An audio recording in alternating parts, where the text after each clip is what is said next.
Hey everyone, it's me, R.A. Dossett. You just call me Rashid, it's perfectly fine. I'm here with another live stream. And first of all, can you hear me clearly? If there's too much noise from the road outside, I'm going to close the window. So let me know if you can hear me clearly. Also let me know if you are bothered by the background noise of the cars outside. If you are, I'm going to close the window. I just opened the window to ventilate this place a little bit. But let me know, can you hear me clearly? And are you bothered by the car noise outside? Let me know. So let me know in the live chat, please. It's important to know before I continue. So hold on. Should I close the window or not? Or is it all right? Am I fine right now? Let me know.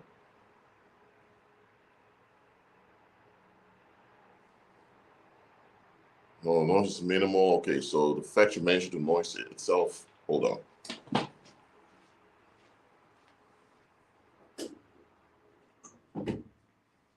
All right. Let me sit back. Good. In this live stream, I want to warn you for a dysfunction all of us had to some extent. Some less than others. It's a common thing amongst fallen mankind. And we all were born in a fallen state. We all began as sinners. So the following attitude is a nonchalant attitude that many people hold on to as a form of escapism. A lot of people have the following attitude I'm about to describe to avoid facing painful memories or painful situations. And I'm telling you, you need to give up this attitude. What's attitude I'm talking about? The attitude of excusing when the community fails you. We human beings, we go to our fallen state. I'm talking in general right now. If you're a believer, you are not a sinner anymore. You're part of redeemed mankind, but you still have to be redeemed in your thinking to act better. But I'm saying us in general, as human beings. Though to our fallen state, one thing we often don't want to admit is when the community failed us. Now, we are community creatures, all of us. Men and women, we're community creatures. That means the community shapes us. I'm born on Curaçao. I grew up in the Netherlands, in Rotterdam. So I speak Papiamento, the native language of my home island, which is Creole Portuguese. And I speak Dutch, both and fluently, because the environment shaped me. If I was born in Britain and I grew up in Britain, I would speak British English fluently, because I would be shaped in a different way. It's not just language. Also, your personality, your behavior, the way you look at things is shaped by the community. Now, eventually, when you grow up, it's on you to reflect on how you were shaped. And if you notice that there's some dysfunction in how you're shaped, it's up to you to admit the dysfunction, to admit the community deformed you in this area. You admit this not to play the victim and blame the community. The community is obviously to blame for this deformity you have, but you take responsibility and admit, okay, I was shaped by the community. I couldn't help how I was shaped, but you know what? I recognize now that I was shaped the right way. I want to be better. That's taking responsibility. You still admit the failure of the community. You cannot take responsibility without admitting the failure. Repeat this in the live chat. Repeat this in the live chat. When it comes to reformation, you cannot take responsibility without admitting the failure. I'm going to repeat this and repeat this in the live chat. When it comes to reformation, you cannot take responsibility without admitting the failure. Repeat in the live chat, please. It's very important. Add one of you that's here, repeat in the live chat. When it comes to reformation, you cannot take responsibility without admitting the failure.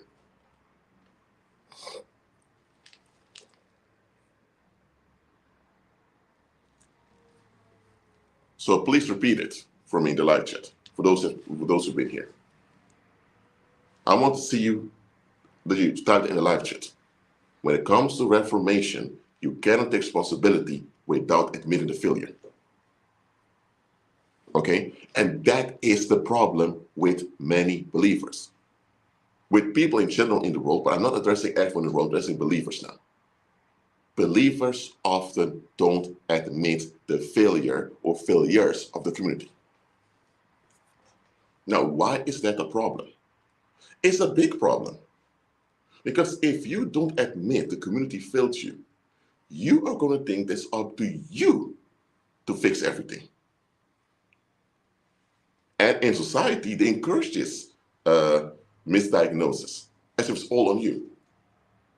No, it's not. Look, it is up to you to admit a dysfunction or to admit a bad situation and want to improve and get out of the bad situation, absolutely. But it's not up to you to make sure the outcome becomes better. Everyone needs to comply with justice. It takes a team to make the dream work. A team, not individuals, it takes a team. So the community, so everyone that's part of the community has the natural obligation to be a safe and trustworthy human being. This is an obligation you have to every human being on the earth, to be a safe and trustworthy human being. Others also have this obligation towards you, to be safe and trustworthy human beings. However you look at it, safety is the number one need we all have. So that's the number one obligation we have towards one another, to be safe and trustworthy human beings.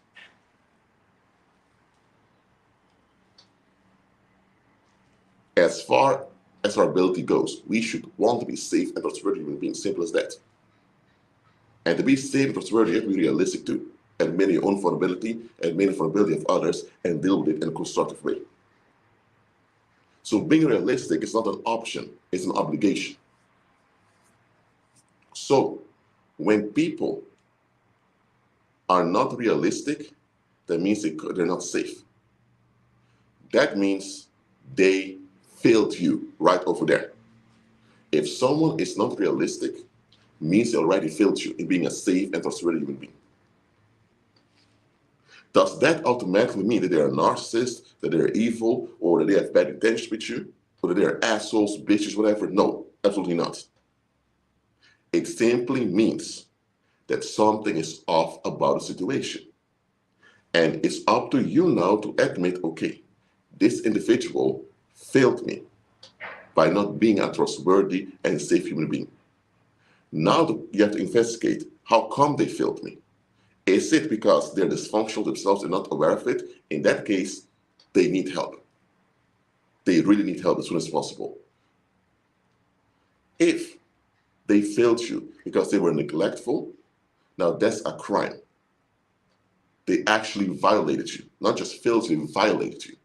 In this case, you need to admit, okay, this individual is dangerous. That just dismiss everyone else just to gratify their lust or their ease. So whether someone was just dysfunctional and that's why they failed you, or someone was actually intentionally failing you because they just want to be left alone, they just want to escape, in this case, neglect. So whether it's just dysfunction or it's neglect, if they failed you, they failed you. Simple as that. And we, as believers, have to stop giving people opportunities to keep failing us. And that's the weird thing with many believers. They complain about the struggles and difficulties they go through. They complain about the retaliation of the world. They complain about the persecution. But this thing, they blame Satan for everything that goes wrong. Now, Satan is to blame as the prime individual who started this whole decay thing in heaven and earth. He is.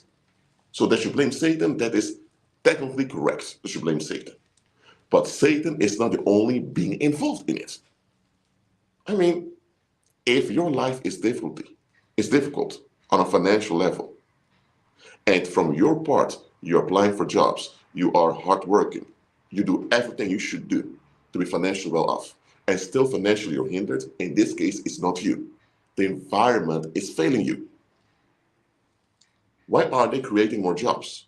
Or if there are jobs, why are the jobs so risky? Or why is the pay so low? Listen, you're not being a narcissist and you're not being lazy or a prick for just examining things and admit, okay, this is off. If you live in a community, anywhere, or let's say you live in a neighborhood, and the jobs there are exhausting, the jobs don't pay that well, but the cost of living are high, that means the community is setting you up to have a stressful existence. You have to admit this and realize, you know what? Either things change over here or I'm out. So I'm not going to stay here and end up in a stressed existence that will shorten my lifespan and decrease my quality of life. I'm not going to do that. But what often happens is believers who say, well, you have to be thankful, at least have a job. Well, some people have no job, they're homeless. Okay, I know that people are homeless, and that's sad. But just because they are worse off than you and you're better off than them, that's not automatically you're in a good condition. If you're in a concentration camp and one individual is being beaten every day by the Nazi guards, and you are just in a corner eating breakfast, listen, the one that's being beaten up all the time by the Nazi guards, of course, the individual is worse off than you. But does it mean you have to be thankful that with you being able to eat your breakfast there? No, because you should even be in a concentration camp. You see what I mean? So just because someone else's situation is a bit worse than you doesn't automatically mean you're in a good spot. Okay? So the moment you notice a failure from the community, admit it's a failure. It doesn't automatically mean people are evil, narcissists, and all of that. No. But it does mean there is something that needs to be addressed. And that's where most believers fail. They fail to address the failure. What happens when you fail to address the failure? You end up stuck in a bad situation that will harm you and those around you. The moment the failure becomes obvious, it's up to you to admit the failure and investigate what to do about it. The moment you notice the failure, because the failure is in your face, or you pick up the warning symptoms that there is a failure, and you put it aside because you don't want to deal with it, you want to be left alone, from that point on, you agreed to participate in the misfortune. You became part of the misfortune from that moment on. From that moment on, you ceased being a victim, or you ceased being a bystander. You're not a victim or a bystander anymore. You are a collaborator now. The moment you refuse to admit warning symptoms or warning signals, and the moment you refuse to face the failure and do the proper investigations to see what to do about it, the moment you feel doing that, you have forsaken responsibility. And from that point on, you became part of misfortune. You're not a victim anymore, you are a collaborator. Because now you became a portal that will transfer the misfortune to other people too. For example, oh my goodness, some of you are going to be upset with me about this. Ladies, many of you out there, the reason why your ex-boyfriend or ex-husband succeeded in doing you so dirty, it's not just because he is a narcissist or he's a prick or whatever. That can all be true. But here's one reason why you end up in that situation to begin with. You did not admit the failure of the community and from your ex to begin with. For example, if you were dating the guy or being involved with the guy, you should have reflected on yourself that, you know what, are my sexual expectations correct? You know what, I may expect things from this guy, but am I correct? The people around you should call you out saying, listen, what you expect from this guy is a bit unrealistic. You need to tune down a little bit. If people only encourage you, girl, go for it, go for it. Yes, the house, yes, the financial stability, yes, the status, go for it. If they will only cheer you on and not told you, hey, listen, okay, it's a good opportunity, but let's examine everything first. If they didn't do that, they failed you. You think those are your friends or those are your family, they love you because they kept supporting you. They failed you. I should have told you, listen, lady, this is a sexual relationship you're about to enter into, something quite sensitive. It's also going to affect the community around you. So it's on us to also inform, listen, we noticed a few red flags with this guy. We also noticed that you are a bit inconsistent here too. If they didn't do this, they failed you. And let's say you were with the guy, and the guy began to act out against you. Now, that was a second failure. This time not from the community, but from the guy himself. Why did you stay? Because you were invested in the situation. And because you were invested in it, you didn't want to see it was a bad situation you invested into. Because that means you have to take your losses and leave. And face the fact that you participated in a bad outcome. So because a lot of women don't want to face this about themselves, they try to pretend as if it's better than it truly is. And by doing that, they become blameworthy and guilty for how the bad situation affects other people too. And then one day, when the guy lashes out and smacks them, or the guy actually does something harmful towards them, now they're the big victim. Now, oh, it's domestic violence. Oh, violence against women. Now you have feminists coming out to rescue them. Well, that's how it used to be. I'm not sure if it's happening today still. And then they go out, tell the story, how they survived a narcissistic ex-husband, a narcissistic ex-boyfriend, whatever.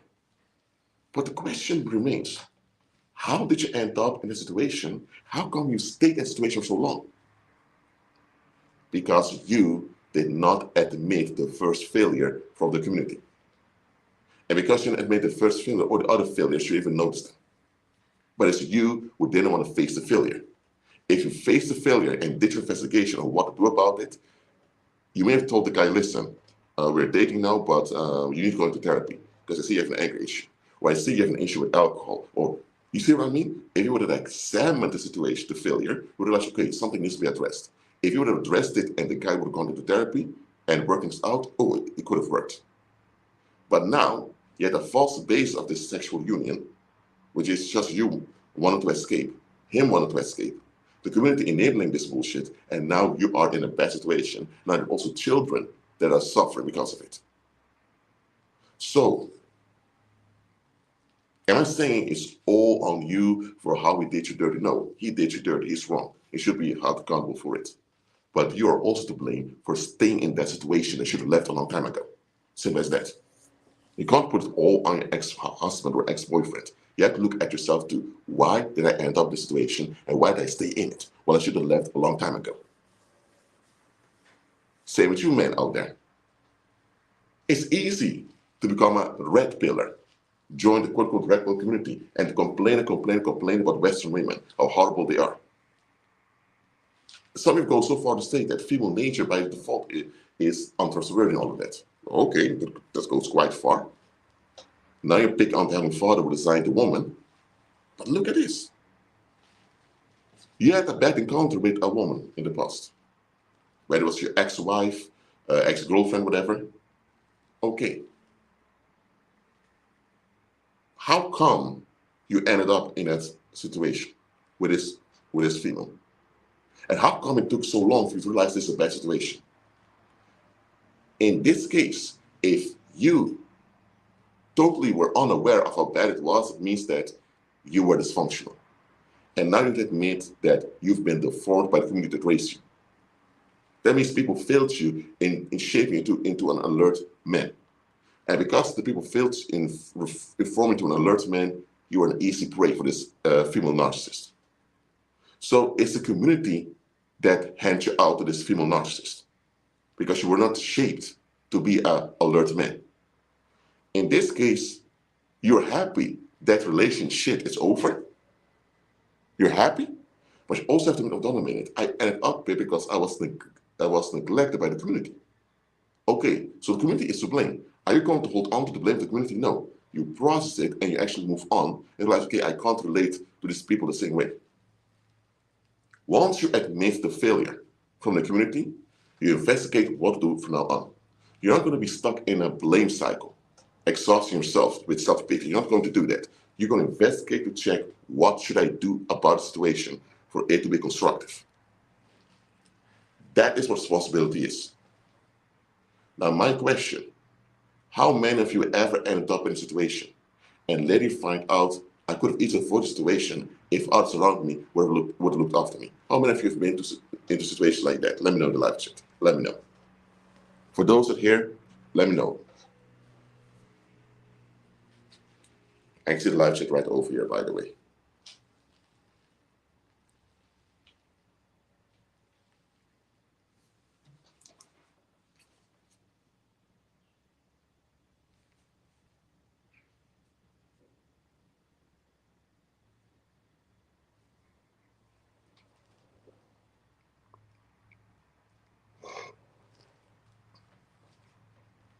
Okay, one individual already gave an answer, but about the rest. How many of you have been in a situation like this? A bad situation and then later realize 1 minute. If others looked after me and paid more better, I could have easily avoided this.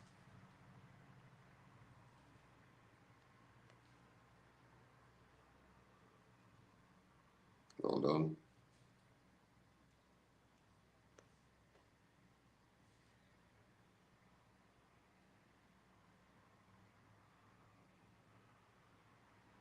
Okay. So it's something all of us went through to some extent. So that means that you now have to learn to admit the first failure. Again, a failure doesn't have to be an evil act. If someone is a recovering drug addict, you can expect them to fail others because they're recovering drug addicts. If someone is suffering PTSD, well, they can respond at their best because they're suffering PTSD, okay? But if someone just lost a loved one and they're grieving, they will not be at their best. So there's not an excuse, it's an explanation. So sometimes failures happen because of obvious dysfunction. Not because someone is evil or wants to harm you, whatever. But if the failure is actually an act of neglect, now that's something you should never, ever be comfortable with. So, again, when you notice the failure, don't just get upset and cry it out and confront people. You're going to cause trouble. It's going to make you look bad, and it's going to work bad on you.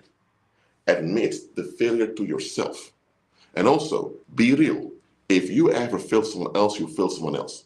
Now, if you failed them because you were just dysfunctional, you couldn't help it, so be it. Now you at least know there are areas about yourself you can work on to be a better human being. Aided by the Holy Spirit, of course. If you failed others because you just weren't interested or you want to be left alone, now you were neglectful now. Now there's something that's inexcusable. You have to face off and agree, I don't want to be like this anymore, I want to be better. In any case, if you failed others, whether it was neglect or just dysfunction, admit it and improve. But also be willing and ready to admit when others fail you. Again, safety is the number one need of all of us human beings. So every human being has the basic obligation to be a safe and trustworthy human being towards you, and you towards them.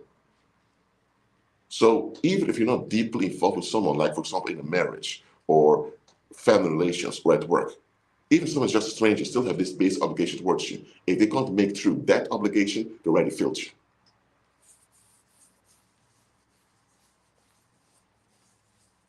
So remember what I said. Admitting the failure does not mean that you're losing it on people. Oh, it's all because of you. My life is so shitty like this. No, I'm not promoting this victim mentality. Absolutely not. Facing the failure also admits, okay, look, these people are not at their best. Some of them are not at their best because they're traumatized, they're dysfunctional, and they need help. Okay, so they couldn't do any better with me. Okay, that's why they failed me. Other people are just wicked. They're just out of their mind. Okay, so in any case, I need to relate differently towards them. You can't always just leave the situation. For example, if you have a job and you have no other income, or let's say you have children to raise in the community, you can't always just leave.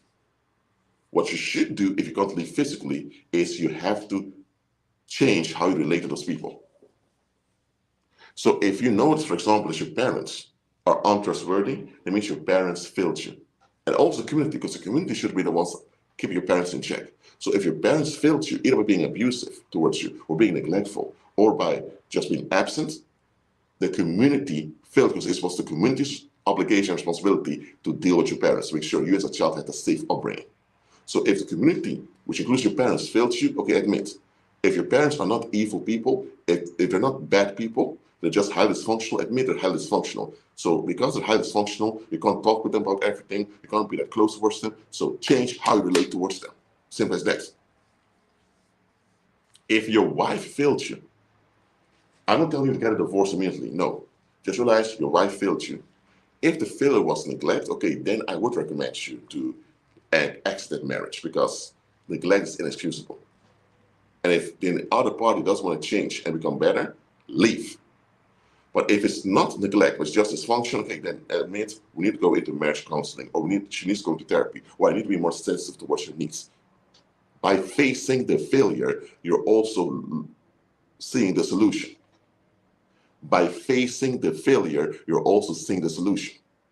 But you can't get any solution without admitting first that the solution is needed. So you can't get the solution unless you first admit the solution is needed. So you have to admit that there's an error before you can really recognize that there needs to be a solution.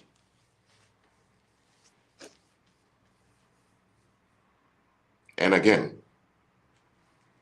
often we end up in bad situations that almost kill us, or that almost cause us to faint. And when we later reflect back, we are going to realize, I could have easily bypassed this. Sometimes we get angry with ourselves. Why the heck did I put up with this? Don't do that. If you were neglectful towards yourself, this is a horrible thing.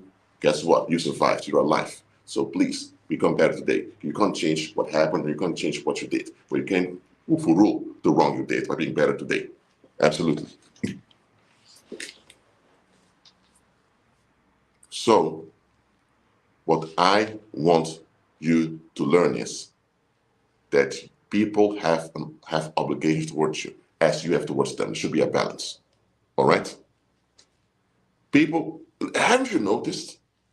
Sometimes you don't actually feel someone else. Let's say you're in the morning, you're going to work in the office, but you're so stressed out because you haven't slept well. A relative just passed away last week. You just went to a funeral 2 days ago. So you're still a bit in a foggy mood. You still go to work. And you enter the building, but you don't say hi to anyone because you simply don't see them because you're so stressed out. Did you fail them? No, you didn't. You're still participating in safety. You didn't fail them.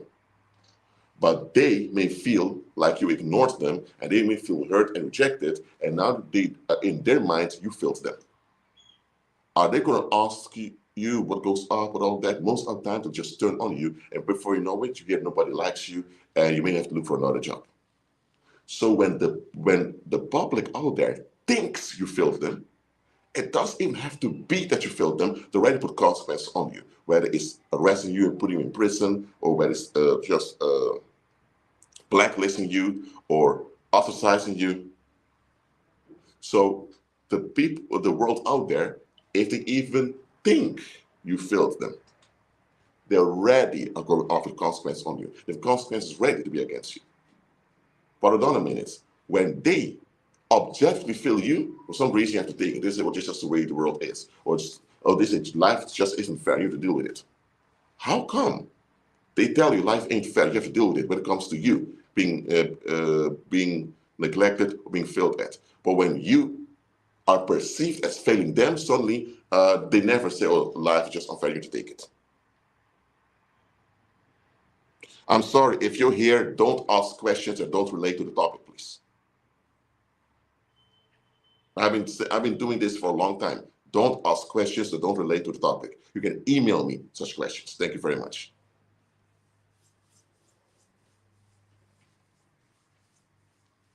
Because I'm not going to answer questions that don't relate to the topic. I won't do that. All right? So,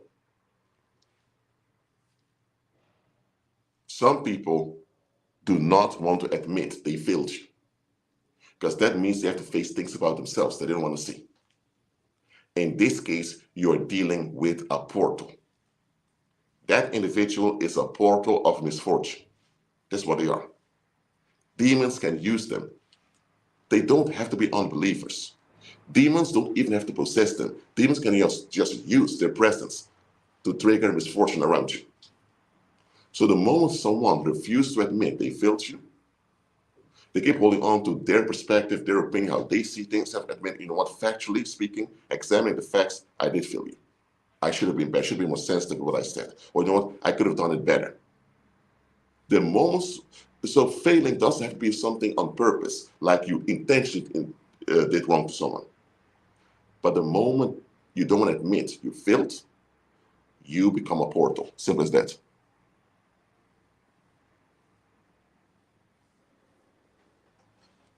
And listen, a lot of you are surrounded by portals. Human beings that won't ever admit that they, as a group and as individuals, failed. Failing does not mean you're an evil or horrible human being. It simply means there's this function that needs to be addressed. Failing does not have to mean you're an evil and unworthy human being. No, it simply means there's something that needs to be addressed. If you're an individual who often, if you're an individual that's quite shy, you barely dare to speak, it is because somewhere you're traumatized. So because you're traumatized like that, you end up not being emotionally open to other people. And other people can feel upset because of that. Other people, let's say you're married, but you're still quite shy. Your wife will miss out on intimacy with you, and that's harming the marriage and harming the community. So you've been hurt, and without you being aware of it, you're hurting her too, and hurting the community. Does that mean you're an evil, narcissistic sucker? No, you're not. Simply means that you are still damaged. And because you're damaged, without you being aware of it, you are damaging others. You're not damaging others by attacking them or on purpose harming them, because you're not evil. But the way you've been damaged makes you so dysfunctional that your dysfunction weights the community, weights you and others down. So others need.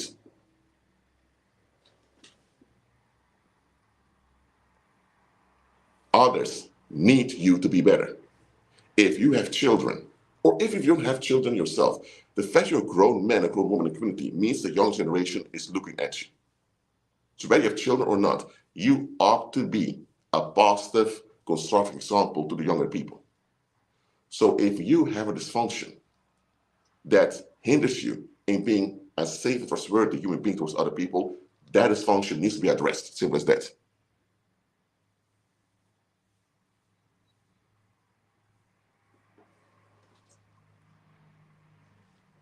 For example, let's say you're smoking.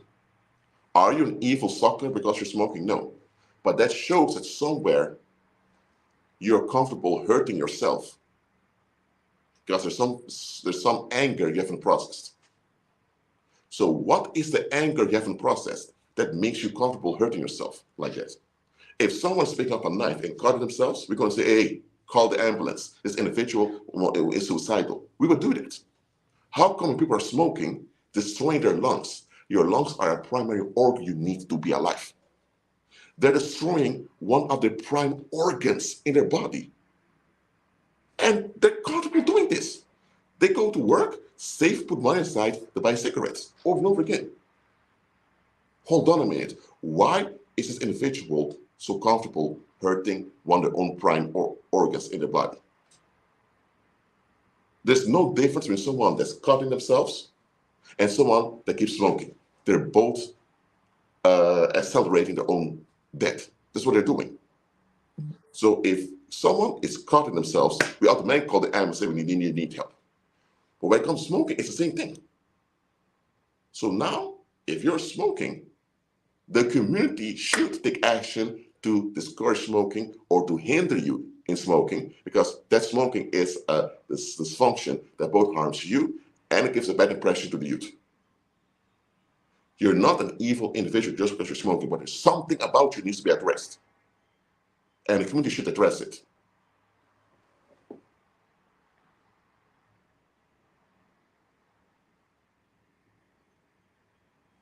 Mm-hmm. Victor asked the question, how do you know for sure you failed someone versus them using emotions to manipulate you? Well, it's quite easy. Did it endanger their safety? Did it endanger emotional well-being? If it did not endanger their physical safety nor their emotional well-being, I'm sorry, but then there's no actual failure. If it did not endanger their physical safety nor their emotional well-being, then there's no failure. Emotional well-being, what I mean is, if you were not considerate of their emotional well-being, now that's a failure. If you did consider emotional well-being by being constructive, how you address things, okay, now that's different. If then they keep going off at you, they're just narcissists wanting to exploit you. But if you indeed were just being blunt or just ignored people because you're uninterested or whatever, now you failed them. Now that's something they have a right to be upset about. But understand this. If you actually did fail them, you have to admit it. Maybe not towards them. If they're people who just want to argue and don't want solutions, then you don't admit it to them openly. That's just going to use it against you. But you have admit towards yourself and you actually do the improvement. You don't improve, it means you did your part. Now they have to do their part also. A lot of people just keep on hold on to their views, their opinions, how they see things. They say, well, it's my life. I don't owe anyone anything. Yes, you do owe others something. Or they would say, well, just the way I think or just the way I feel. No. If you think or feel a certain way, that affects both you and others. And you owe others to be safe and trustworthy. So if your opinions are in the way of you being a safe and trustworthy human being, you need to change your opinions. You need to change how you see things. Simple as that. Worldliness goes so far to excuse them failing others.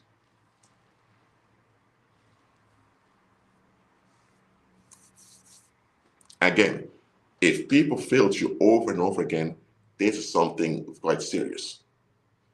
You should change how you relate to those people. You should. A lot of times they're not even aware they failed you. That's even worse. Because that means they're completely unconscious at what they're doing. That means demons can use them in and out. Again, a failure does not automatically mean someone is evil or bad or whatever. It still means something needs to be addressed. Maybe you're stressed out often. Because you're stressed out often, you don't notice much around you. Well, that can be dangerous because that means that you can miss out on warning signals towards someone else. So people have to tell you, listen, stop working that much. You can't work that often. You need to take some rest. That's also something to be addressed. Because if you're stressed out all the time, you can't be functional to the community in which you can address risks. So a failure doesn't mean you're unworthy or evil. Still means something needs to be addressed. So be willing to admit failure. Well, not everything that goes wrong is a failure. If you start your own business and the business ends up well, there are multiple factors why business can fail. But it doesn't mean that you are a failure. You're not a failure. You just started the business. The business didn't work out, but it doesn't mean you failed. You did your part starting the business. That business didn't work out, now you move on to another business or you move on to something else. So not everything that doesn't work out is a failure. Maybe it wasn't meant to work out for your own benefit. You see what I mean? So don't be too quickly to assign failure to yourself either. Don't do that. That's why you need to examine things. What it comes down to is, let's put you aside now. Let's look at other people. Other people have to make true to you. I mean, if you apply for a job, you have to make true to the employer that you're capable to do the job. And once you're hired, you have to make true by being on work on time, actually performing. If your wife claims she's sorry for cheating on you, she should make it true by going to therapy and actually investing in the relationship more and more. If a guy wants to get honor from the community, he must be honorable. He can't just have sex with a woman and once she gets pregnant, he leaves. No, he has to be honorable by taking responsibility for his actions and deal with consequences constructively. So if a guy wants honor from the community, he should be honorable. He should make true the honor he wants to get. He can't demand honor at the same time act wherever he wants. If you're a stranger in another country, as a tourist, you have to make true that you consider the country. by acting in an honorable and safe way. What I'm saying is, I want you to ask the question, what did people make true to me? Ask yourself this question, what did others make true to me? It shouldn't only be you making things true to others. They also have to make it true to you.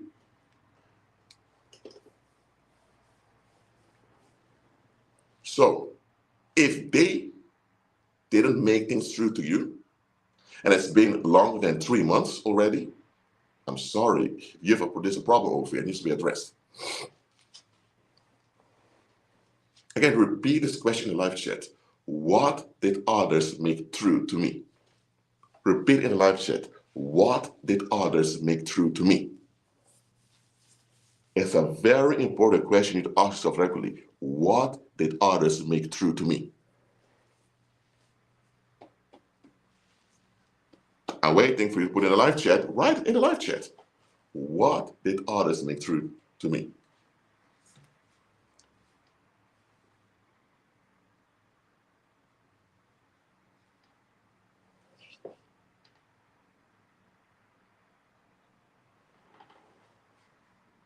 Hold on.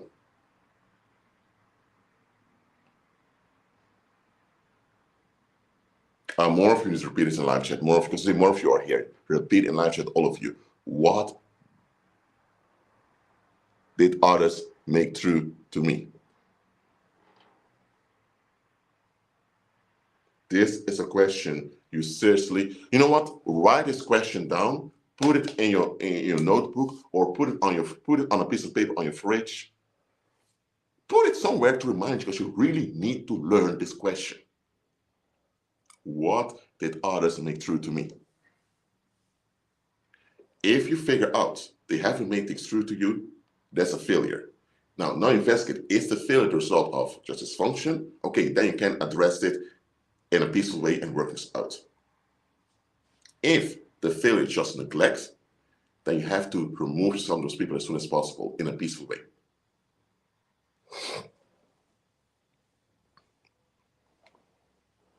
Now listen, it's not just about you getting from others. You also should give. But too often as believers, we get stuck in checking, what did I do wrong? What can I do better? What about others? You also should make the natural efforts. Come on now.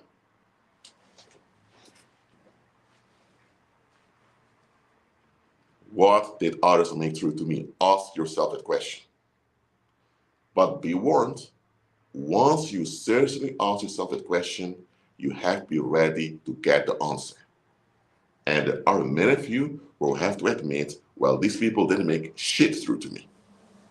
They haven't made shit through to me. That's what some of you will admit once you really ask this question.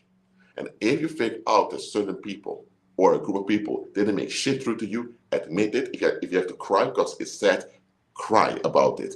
Cry and process it. Don't keep crying about it because you don't want to admit it. Admit it, weep, cry about it, go to the grieving process and recover. Then you can move on.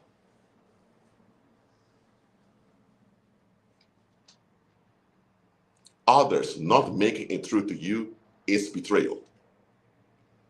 Strangers can betray you. Rashid, how can a stranger betray me?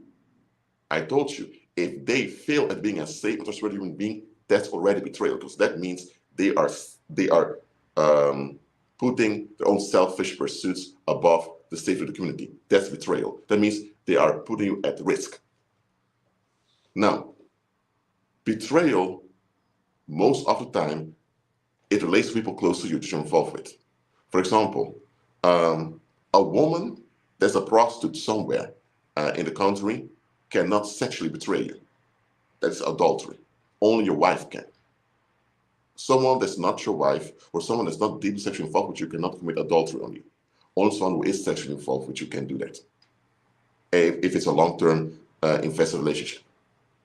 So betrayal, 9 out of 10 times, comes from people close to you, because they're the ones actually involved with you. But even strangers can betray you when they neglect this one obligation afterwards to be a safe and trustworthy human being. The problem with many believers is that they give others opportunity to fail them. So eventually people get comfortable failing you. And then one day you get upset with them and you break down and tell them, but hold on a minute, Maria, I was always blunt like this.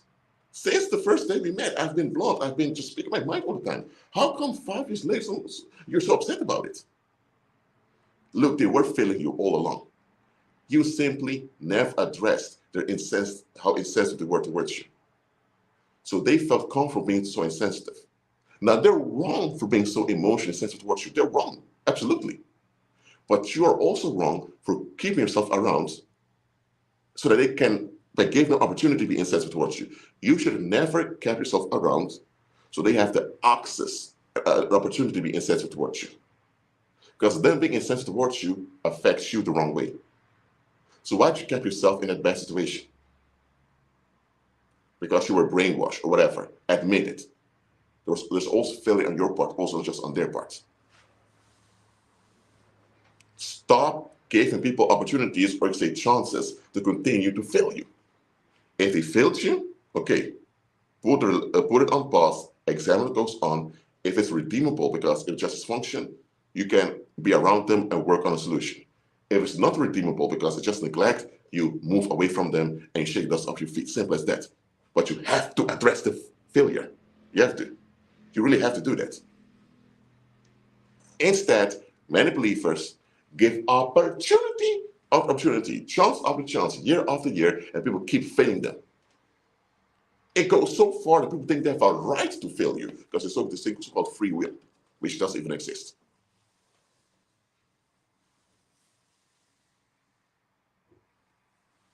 So it's not just you that make it through to others. Others also make it through towards you. And what do others make through to you? Ask yourself the question, whether it's your mom, your dad, your own children, or your husband, your wife, boyfriend, girlfriend, or whether it's people from church, or just people from the community, or just random strangers to walk around, what did others make through to you? It's time for you to ask the question and actually examine it. Amen?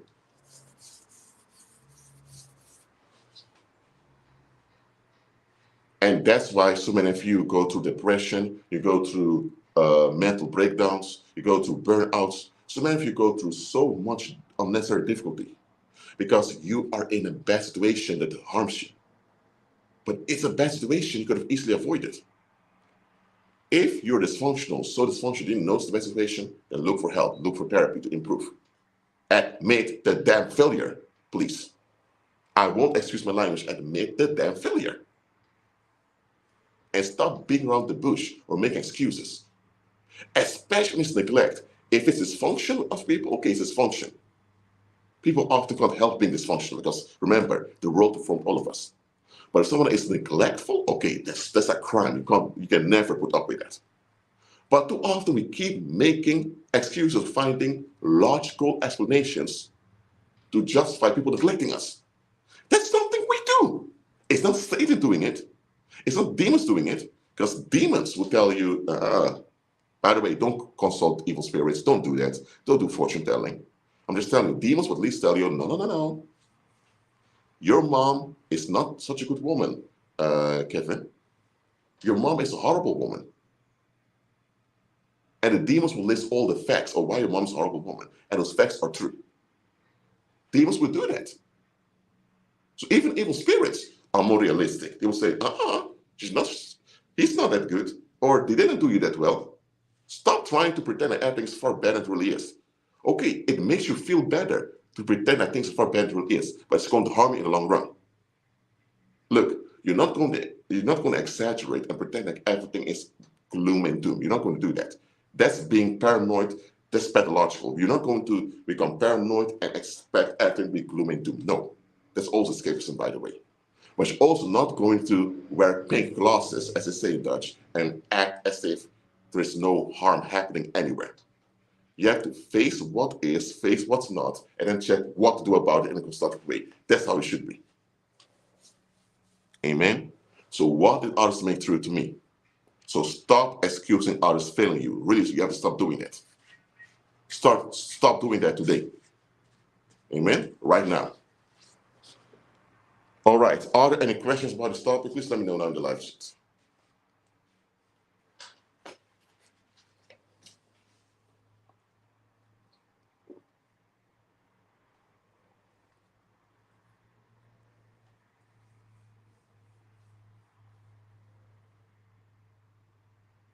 Oh, rose-colored glasses, I say it in English. Okay, thanks. By the way, I'm not a native English speaker, so I don't know all the English or say British expressions out there.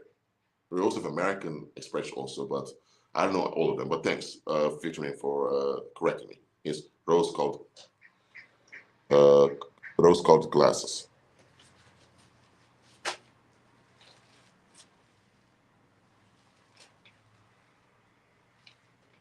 Look, if you have difficulty admitting others failed you, it means psychologically you need help, you need therapy immediately. Admit it. Admit it. Admit it and quit it. What I mean with admit and quit it is admit that you need therapy, it's not going well, and go for it for your own well-being. Just go for it. I'll cheer you on and praise you for going for looking for help. I won't look down on you if you admit that you need psychological help or you're mentally ill, whatever. No, go and look for help. I admire that. I praise you for admitting it and quitting it. I will praise you for doing that.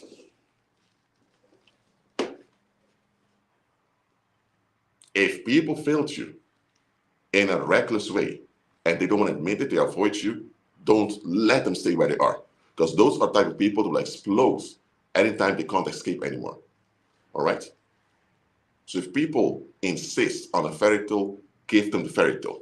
Listen, if people insist on a fairy tale, give them the fairy tale at ease and just walk away. Simple as that. If they insist on a fairy tale, give them the fairy tale and walk away. Jesus did the same thing. He taught us to do the same thing. Because someone that insists on a fairy tale, they're delusional and they're dangerous even to have around you. And you shouldn't listen. Would you want a suicide bomber with a suicide vest on to come into your house? No. Or would you confront a suicide bomber in the street for wearing a suicide vest? Would you do that? No, absolutely not. He has a suicide bomber. He can just pull the trigger and boom, he blows up himself and everyone around him. So you wouldn't even want a suicide bomber around you. Let alone confront them for being a suicide bomber. No. So if people insist on a fairy tale, let them have the fairy tale. Just step away in peace and move on and move away. I'm telling you. Don't cause your brother for swine and keep yourself in danger. Don't do that. All right. Any questions about the topic? Let me know in the live chat, please. Thank you. Oh, it's almost an hour, this live stream.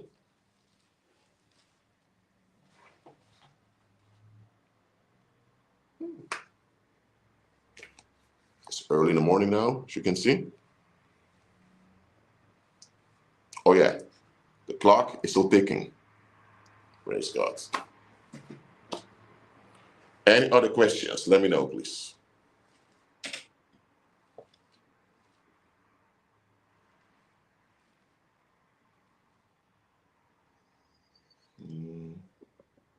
All right.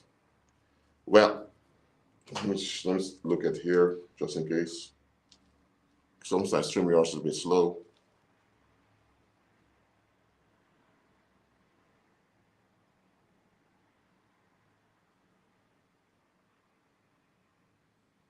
All right.